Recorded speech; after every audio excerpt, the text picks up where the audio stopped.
Sê nou vir my, wat as die pad na rykdom glad nie oor jou bankbalans gaan nie, maar eerder oor die programmering in jou kop? Dis nogal 'n wilde gedagte, né? Wel, vandag kyk ons 'n bietjie dieper na die filosofie van 'n welvaartkenner, Raymond Sams.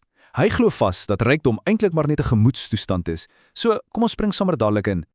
In hierdie aanhaling, dit is letterlik die kern van alles waar ons vandag gaan praat.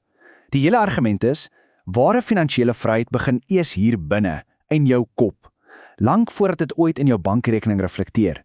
Dis 'n heeltemal ander manier van dink, weg van die idee dat dit die wêreld daar buite is wat jou lot bepaal. Goed, so hoe gaan ons hierdie uitpak? Ons gaan dit in 5 dele afbreek. Eers kyk ons na die probleem, dan die 2 denkwyses wat alles dryf. Dan 'n praktiese oplossing, ons definieer die eintlike prys en laastens kyk ons na die groter prentjie. Reg, so eerste deel, kom ons grawe bietjie en kom by die wortel van die probleem uit, nes die bron dit verduidelik. Die hele idee is dat die meeste van ons, leef in 'n stelsel wat eintlik ontwerp is om ons persoonlike vryheid te beperk en die skop, die meeste mense besef dit nie eers nie. En volgens Sams is hierdie kondisionering nie 'n ongeluk nie, glad nie. Hy sê dis 'n doelbewuste ontwerp, ingebou in ons sosiale en opvoedende stelsels. Die doel?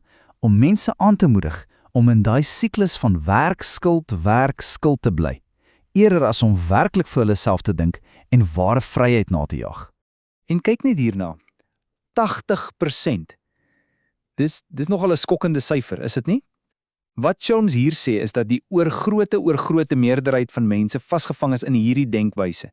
En dit, sê hy, is 'n resep vir finansiële en persoonlike frustrasie.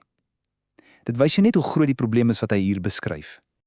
Okay, so as die meeste mense dan in hierdie sogenaamde gevangenis is, wat is die tralies? Waar's die slotte? Wel, volgens die bronmateriaal is die tralies nie daar buite nie. Nee, hulle is hier binne, in ons koppe. En dit bring ons by die 2 denkwyses wat basies alles bepaal. En hier is die groot aha-oomblik. Jou finansiële situasie, dis 'n direkte spieelbeeld van jou innerlike oortuigings oor geld. Die hele filosofie van Sams draai om hierdie een idee. Jou gedagtes oor geld skep jou realiteit, nie andersom nie. So, wat jy glo, is wat jy kry. Goed, kom ons maak dit prakties. Kyk na die verskil. Aan die een kant het jy die skaarsheid denkwyse. Dis die idee dat daar net een koek is. As jy 'n sny vat, is daar minder vir my. Dis 'n wen-verloor speletjie. Mense hier soek sekuriteit, 'n vaste salaris, jy weet, die veilige roete. Maar dan, aan die ander kant, die oorvloed denkwyse. Hulle dink, hoekom bak ons nie net nog koeke nie? Vir hulle is rykdom oneindig. Geld is net 'n stuk gereedskap en die idee van 'n veranderlike inkomste, dis opwindend, nie skrikwekkend nie. En hierdie aanhaling, dis briljant. Dit takkel een van daai algemene mites wat ons almal al gehoor het, nê? Ag, geld maak jou nie gelukkig nie. Sams se antwoord is skerp. Wel, armoede maak jou ook nie gelukkig nie. Sy punt is eenvoudig. As jy jou finansiële stres uit die pad uitkry, dan maak dit jou vry om te fokus op die dinge wat regtig saak maak. Okay, so ons het die probleem, ons het die oorsaak. Genoeg daaroor. Kom ons beweeg nou aan na die goeie goed, die oplossing. Hoe kan jy dan, volgens hierdie bron, aktief jou eie programmering begin verander? Die kernstrategie is eintlik baie eenvoudig, maar dis kragtig. Jy kan nie 'n nuwe lewe bou met ou bloudrukke nie, reg? Dis onmoontlik. Die oplossing wat Sams voorstel is, jy moet jou verstand letterlik dompel in nuwe kennis. Jy moet jouself blootstel aan die manier hoe mense met 'n oorvloedig denkwyse dink. En die beste manier? Lees hulle boeke.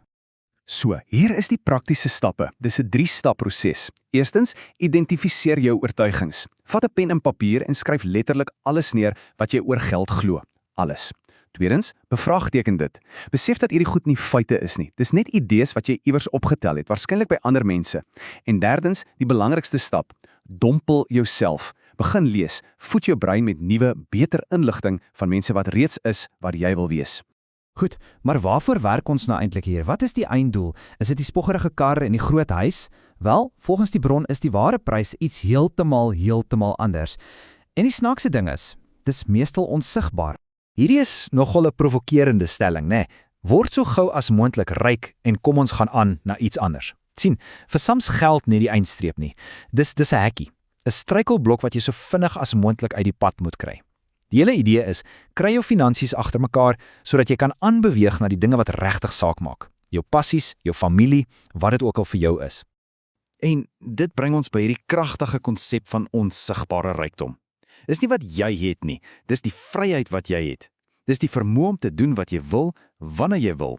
Dis daai onsigbare goed, tyd, keuse en gemoedsrus. Dis die vryheid om jou eie dag te plan, om nee te kan sê vir iets wat jy nie wil doen nie, en om tyd te hê vir die mense en dinge wat regtig vir jou belangrik is. Kyk net 'n bietjie na hierdie kontras. Aan die een kant die sigbare rykdom wat almal najag, die supermotor, die luukse goed, maar aan die ander kant die onsigbare rykdom, om die ure te kan werk wat jy kies, om nee dankie te kan sê vir 'n projek wat nie met jou waardes strook nie, om nooit ooit 'n skoolkonsert of 'n belangrike familieoomblik mis te loop nie. Dis, volgens die bron, die ware vryheid. So, as hierdie ware rykdom dan so 'n ongelooflike persoonlike vryheid is, dan is die groot vraag mos, hoekom bereik so min mense dit? Wel, volgens Sams lê die antwoord nie net in ons eie koppe nie. Dit lê ook in die groter stelsel waaraan ons almal leef. So kom ons zoom bietjie uit en kyk na sy perspektief op die wêreldstelsel. Nou hier moet ons net duidelik wees. Dit wat nou kom, is die spesifieke en ja, dalk vir party mense 'n bietjie kontroversiële siening uit die bronmateriaal.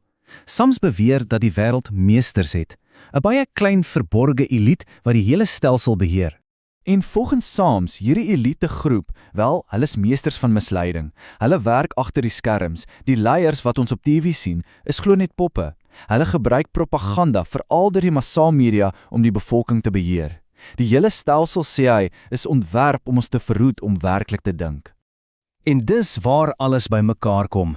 Die deurslaggewende punt is dat hierdie hele persoonlike reis na finansiële vryheid gesien word as 'n daad van wakker word uit hierdie stelsel. Dit is nie net 'n persoonlike oorwinning nie, dis om jouself doelbewus los te wikkel van 'n beheersende stelsel. En dit alles bring ons weer terug by die absolute kernboodskap. Voordat jy ryk kan wees, moet jy eers oorvloedig word. Jou ingesteldheid is die fundament, dis die beginpunt. Die bronne argumenteer dat as jy daai innerlike skuif maak, is die finansiële rykdom 'n natuurlike gevolg. Dit volg net. So, ons sluit af met hierdie een. Laaste gedagte om oor te wonder. Wat as die grootste ding wat jou terughou van rykdom glad nie in jou bankrekening is nie? Wat is dit hier binne, in jou kop is?